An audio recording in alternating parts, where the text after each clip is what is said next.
Cette banale cuillère de sirop va-t-elle devenir la nouvelle drogue à la mode chez les adolescents?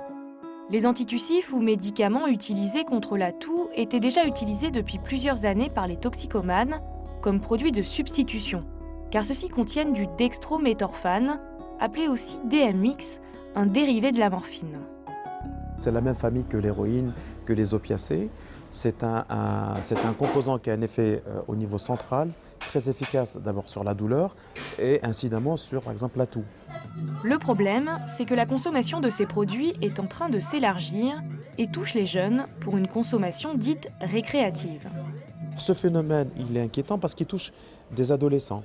Et il y a un phénomène de mode, comme on a eu le phénomène du cannabis qui est toujours présent, des psychostimulants comme l'ecstasy ou bien la cocaïne, ou alors l'alcool sous forme de consommation effrénée, massive, qu'on appelle le binge drinking.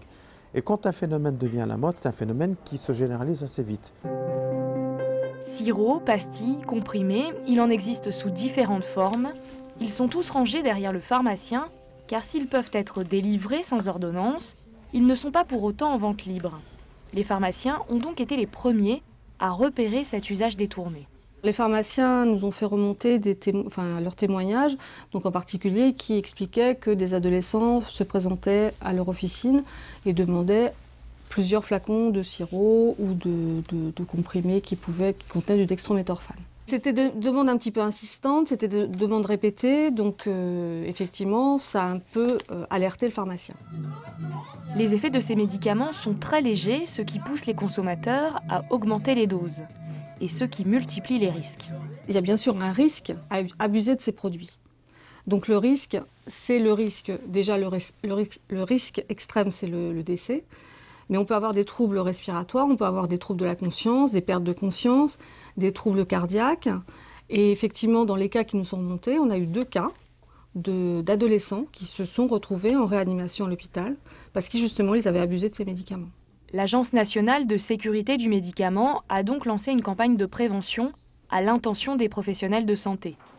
Mais si le pharmacien peut refuser de vendre dans son officine, ce n'est pas le cas sur Internet. Comme vous pouvez le voir, il est possible de se procurer plusieurs boîtes d'un antitussif en comprimé. Il suffit d'un seul clic. Les jeunes générations sont des habitués d'Internet. Ils sont très addictifs aux nouvelles technologies.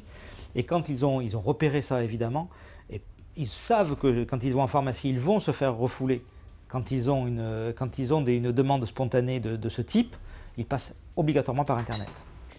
Les 5 dernières années, une quarantaine de cas d'usage détourné ont été signalés par des médecins. La moyenne d'âge était de 21 ans.